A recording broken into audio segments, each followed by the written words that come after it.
Why are we still here? Just to suffer? Every night, I can feel my leg.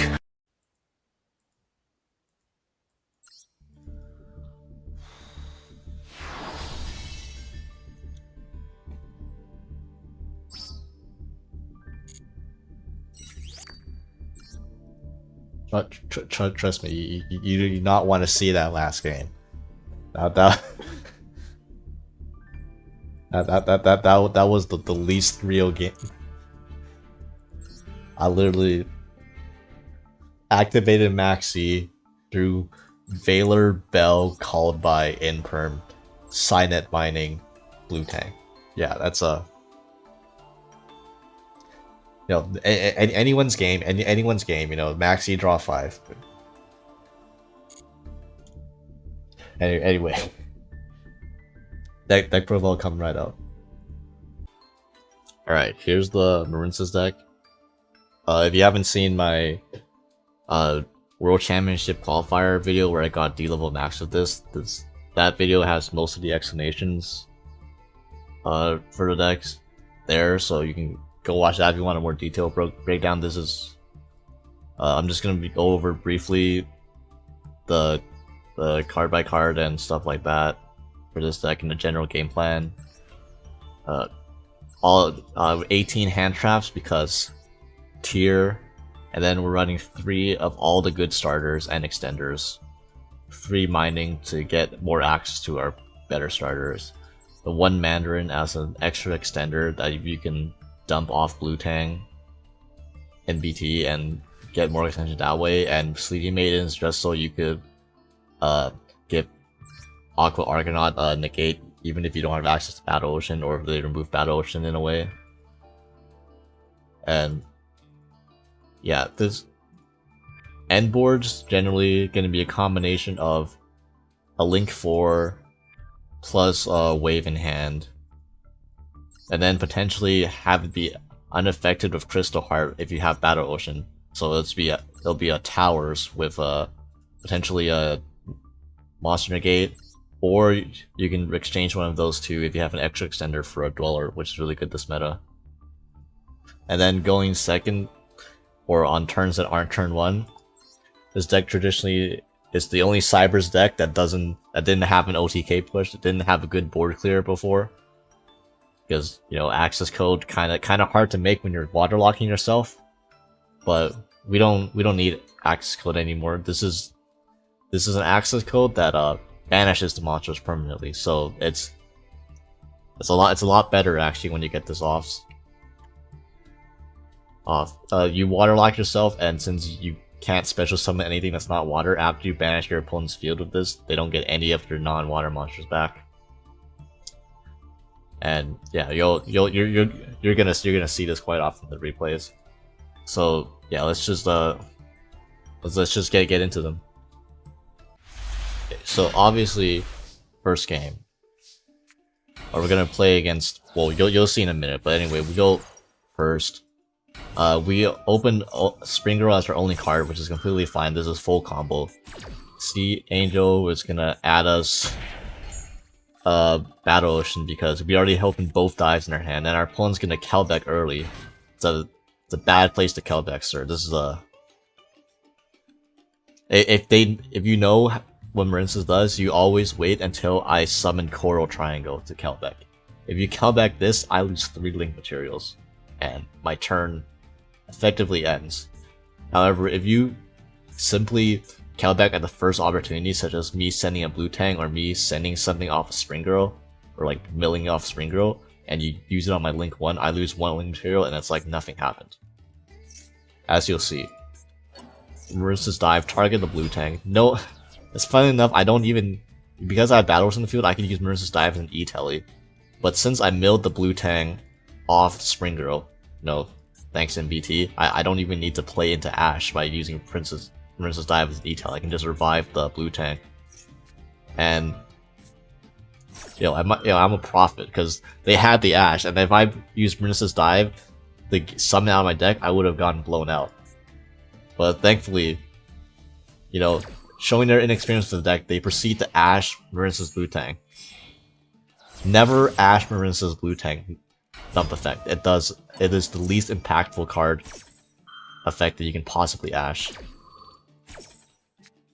So now, I miss off the Blue Tang Excavate, which is fine, because, you know, I don't need that to combo anymore. We add back the Spring Girl banish the NBT, Special Summon Spring Girl, going to Splash Mage now. Splash Mage, bring back Spring Girl, and this is the line where I have the decision to make, because I could either end on a Link 4, or I could end on a MARINCESS Coral Triangle. This doesn't have an interruption by itself, but this can search for MARINCESS Wave. And MARINCESS Wave is a monster negate, and it makes my monsters towers for a turn. It also, because I have Battle Ocean in the field, even though you see Coral Triangle has 1500 attack, it's gonna be boosted by quite a bit just because of Battle Ocean in effect. And thirdly, if this dies, it gets sent to the grave.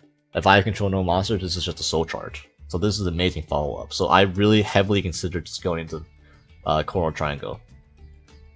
But instead I'm gonna go into Splash Mage line without going to Coral Triangle, so I can end on the Link 4. And Coral Triangle will just add back the Spring Girl this time for follow-up.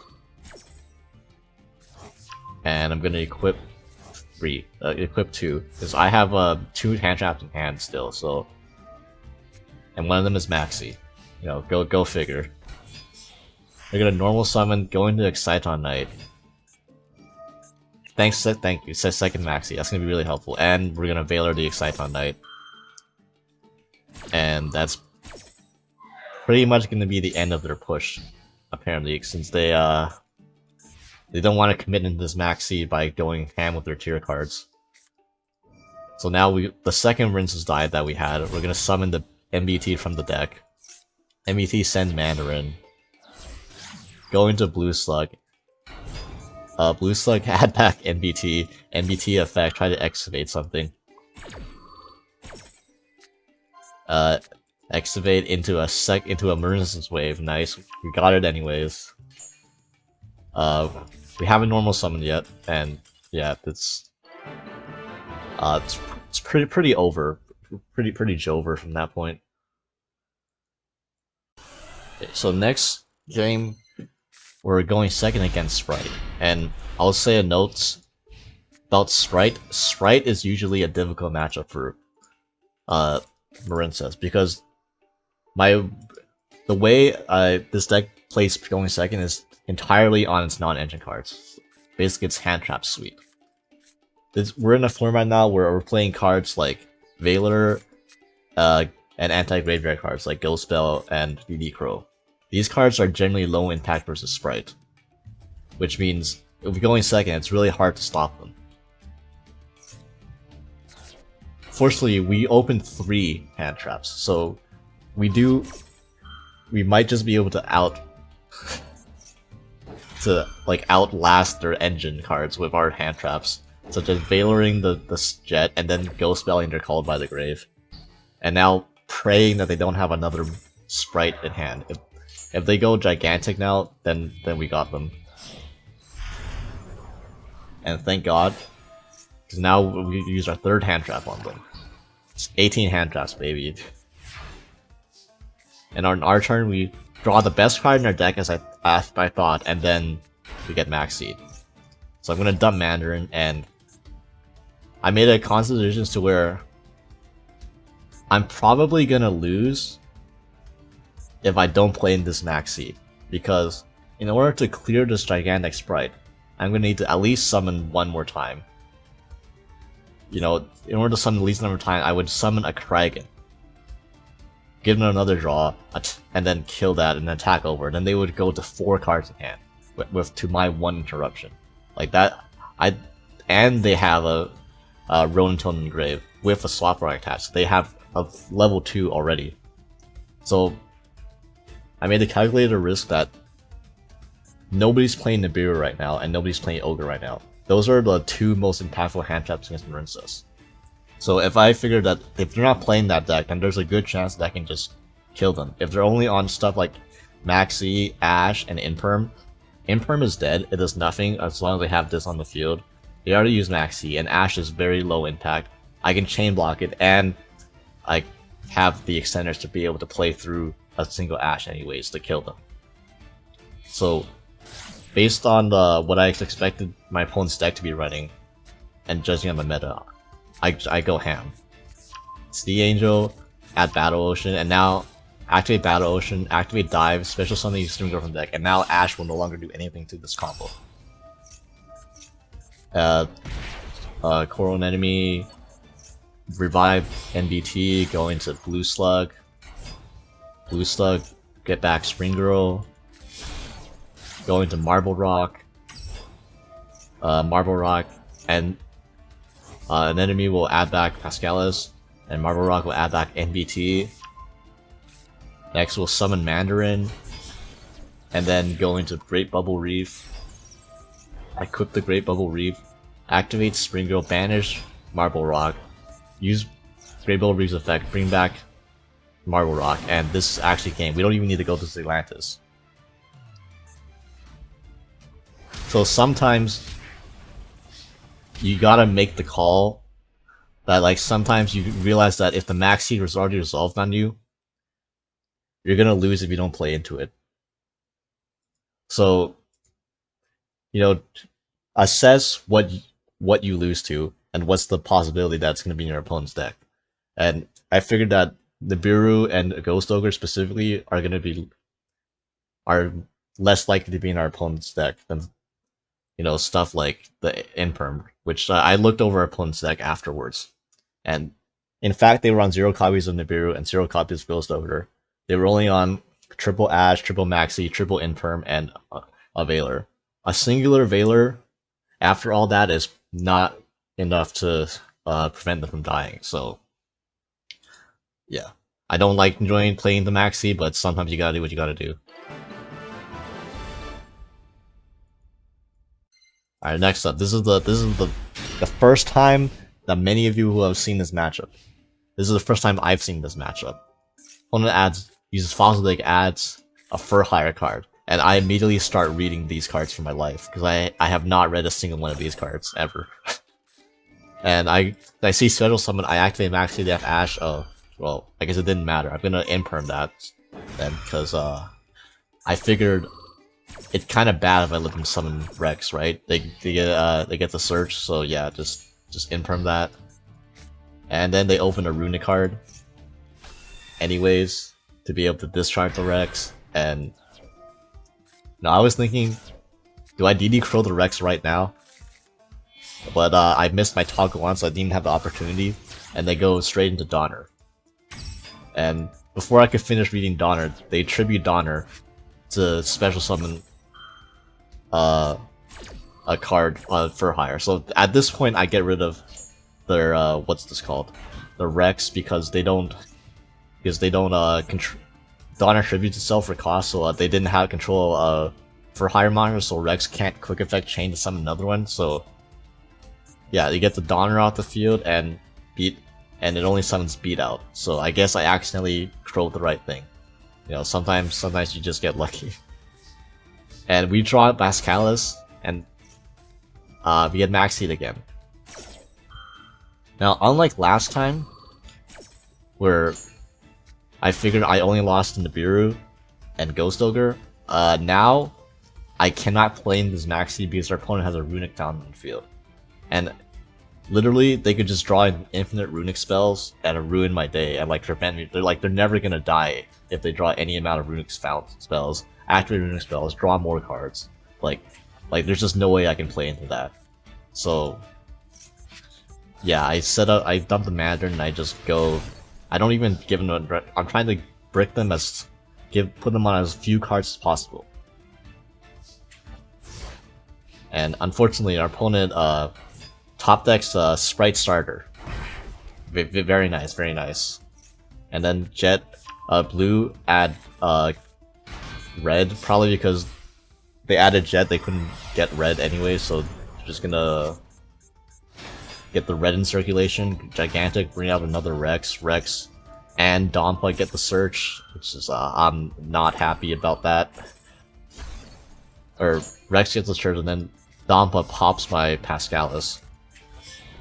Then they go into Spright Elf. Spright Elf will try to revive their red, and fortunately we have the second control, so we don't have to deal with this monster again on our turn. And the card they added was Rookie for Hire. And I know for a fact that they forgot that they skipped their battle phase, so they activated Runick cards last turn. So because of that, Blue Tank sticks on the field, and this is going to be very crucial. So my turn, we draw a Seahorse, excellent. Blue Tang into Blue Slug, get back Pascalis and try to hit off Blue Tang.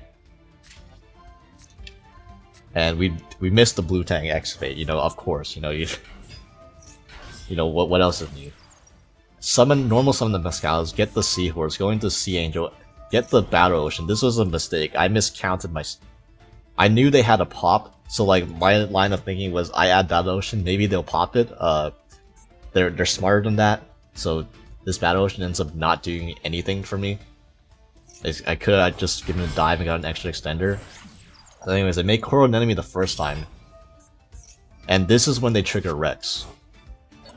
They're gonna summon out Beat, and because Beat was summoned, then their Donpa gets to pop my Koro an enemy, and they get to revive their they get to revive the Spright Blue. That they were always gonna revive their Spright Blue, and they have will search Jet to hand, and then Koro an enemy will add back Seahorse. Thankfully, I have enough starters to still play this game because that's all MARINCESS are. We make the second Koro an enemy, and then Koro an enemy will bring back NBT once again. NBT will dump Spring Girl. We'll go into Marbled Rock, and then Marbled Rock, after attaching, will add back the Spring Girl we just dumped. And I'm one extender short. If I had dive, I would have had game, but you know, I miscounted. So instead, we're gonna just banish the Koro an enemy with Spring Girl, and after attaching to Bubble Reef, we're gonna use Bubble Reef, ditch the Seahorse, bring back the Koro an enemy, go into Zealantis, and goodbye everything. You know, please, bye bye, have a nice day. Bring back Zealantis and Koro an enemy, enter battle phase, use Zealantis' other effect to pop cards equal to the number of controlling monsters. So now this is just an Axel Skill Talker that wiped their entire field and banished their monsters. And now we put them on just having a Jet, which they need to top deck a level 2 monster in order to play, otherwise we win. And yeah, that's it's probably the most intense MARINCESS versus Spright Runick for a higher match you'll ever see. So, a few final notes on this deck, I guess. For this format, at the very least. It's not the tier form. It's not like the tier matches that I dread the most. Because, obviously, if I put 18 hand traps in my deck, specifically because I to play against tier, like, I'm not gonna, like, hopefully, if I prepared that much for one matchup, like, I'll do okay. Like, I've gone 50-50 in tier matchups with, like fucking MARINCESS. So, like, that's fine. And against, like, other rogue decks, like, that having this high amount of hand traps will tend to, you know, smooth out matchups you weren't even prepared for. The problem is like, the swath of, like, anti-tier decks, such as anything that plays Shifter, or Defisher, or Floodgates like Macro, or Barrier Statue, Stun, Inspector Border, like Guru Control Necro Valley, or like fucking the worst matchup ever for any Link deck, Floo under Ease. Even if they don't draw Floodgates, you still lose to N-Pen, but the fact that they can draw D-Fisher and D-Shifter as well, like, this is, like, those are the horrible matchups for MARINCESS. Those are, like, you have a less chance of winning those matchups than you do winning against tier.